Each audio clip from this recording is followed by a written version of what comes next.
This is Travis Grant. Thanks for being with us. No problem. So how did you get into paddle sports? Basically, as a young kid, we were bodyboarding, paddleboarding, surf ski paddling, paddling anything around the ocean just to have fun instead of on the land. We do our stuff in the water. So I started doing that when I was sort of 5, 6 years old. And I've been doing it ever since.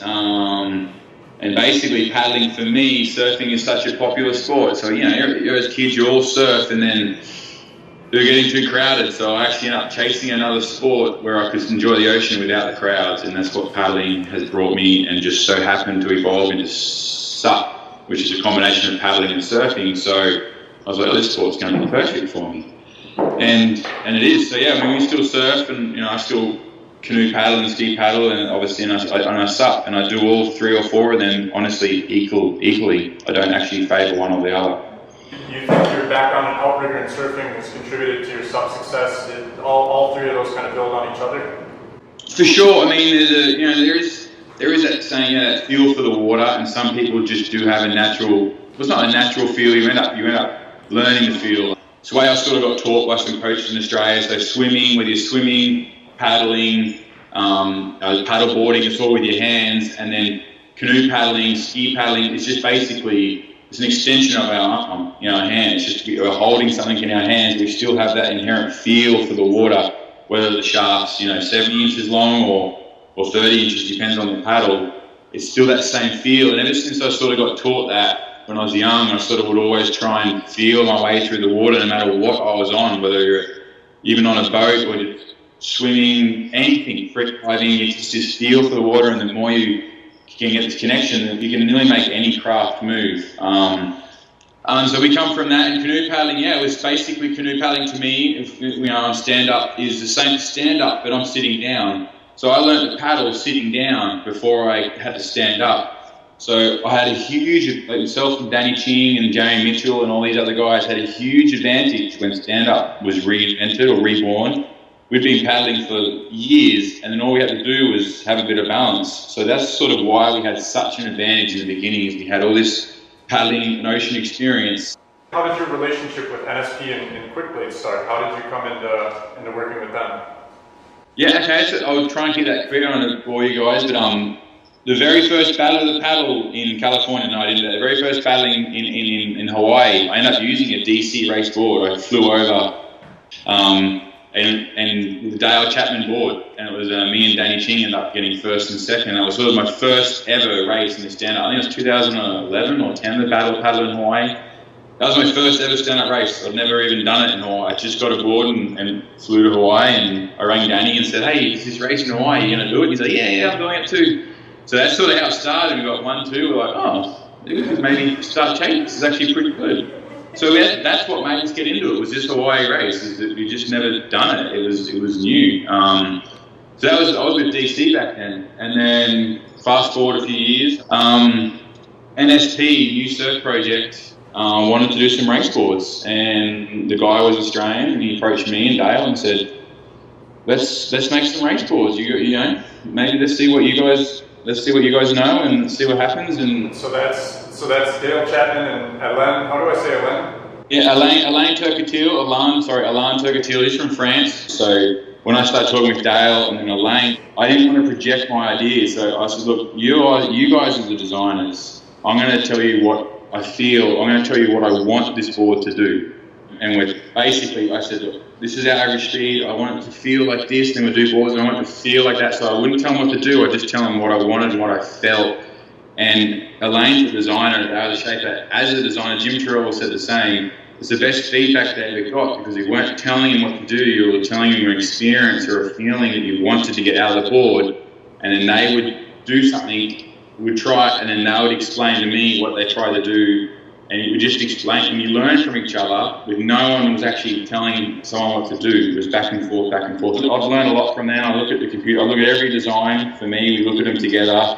He explains what it should do, and then we do it, and then I explain, can you make it do this? And he does the changes, and away we go. And it's a really good relationship we've got, and I'm not being biased. I think NSP have the fastest, most efficient boards on the market, like hands down. Well, I'd like to switch gears a little bit, and you wrote an article a while back explaining the life's a balance. What is that? Where did that come from, and what does that mean? That's a good question. I get that a lot from a lot of magazines after that, and it's a philosophy that my dad used to always tell us as kids. He's just like, that was his motto, life's a balance. We used to make fun of him, life's a balance, life's a balance. But it couldn't hold more true. It's a tough, I think it's just same with paddling. No one actually taught myself how to paddle. I just learned myself from that one coach saying, it's just feel for the water. You just got to get that feel for the water. And then once you get it, so same with sort of life's a balance. It just made me feel like, you balance your diet. But yeah, you really should balance everything. So I do try and balance, like I said, with my craft. I don't just do stand-up. I'll swim. You don't eat chicken every night. You try and mix up your meals every night, and you don't know why you do. You just feel like you should not eat chicken every night, right? You guys do. So same with paddling. I don't feel like I should paddle the same craft every night. I feel like I should do the same thing every day. So I do try and mix up what I do every day. I try to make sure I dedicate my time to everyone, and it keeps me more happy, and I feel like I'm doing everything at once and accomplishing it. And it's just this motto I grew up with, and I've stuck with it, and I think it serves me well. And it's not easy, but it's just like your diet. You balance it, you get rewards. And to that point, how often do you train? Would you say that you're actually out training? Like what? Because I think a lot of us look at top sub athletes and we figure that you guys must be out 7 days a week, twice a day. Doing abs in the office and whatever else. Training, that's a fantastic question. That's a very, very good question. And again, a lot of paddlers ask the athletes about training and nutrition. And again, as one of the athletes, I didn't know anything about training and nutrition. It's not until you learn from other people, and then you're like, oh, I'm the bad person asked about training, because technically, yeah, you nearly should train 6 days a week. I nearly wish I could. The other half of me is glad I don't. I basically train 3 times a week. If you do it properly, it seems to work. It seems to work for me. It's for people who aren't professional athletes, it's the perfect way to do it. You get 4 days off during the week. You get still a training effect nearly, because you sort of you're nearly fatiguing your body, and then you're letting it recover. Then Thursday you're fatiguing again, then recover. Then Friday, on the weekend you race. Not every race you should do 100%. Some races you should only do it 80% to build that base.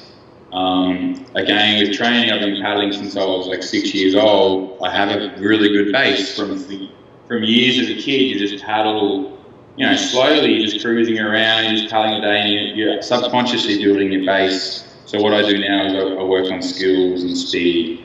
The secret to training for me, and I learned this many years ago by accident as well, is everyone, kids, they always get training, and everyone just, I'm going to say, hammers themselves, goes as hard as they can.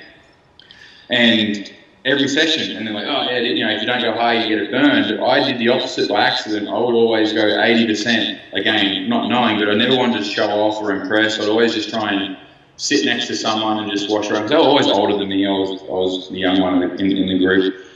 And I was accidentally building my base. Basically, you were trying to keep up, but only 80% effort. And that's where you burn your fat. That's the magic of racing. Tour de France is all done at below 80%. Molokai, I try and keep below 80% heart rate for as long as I can. And if I go over, I try to bring my heart rate back down to 80%. And yeah, I don't know, I'm not a nutritionist, but that is basically the fat burning mode. Once you go over 80, burning glucose. So if you don't replace those glucose scores, glycogen scores, then yeah, you're gonna crash and burn pretty hard. And you've given us more time than we talked about. Yeah. I think we should be respectful of your time and say thank you so much for being with us, and thank you. All right, you have a wonderful day. All right, well, thank you so much. See you guys. Bye.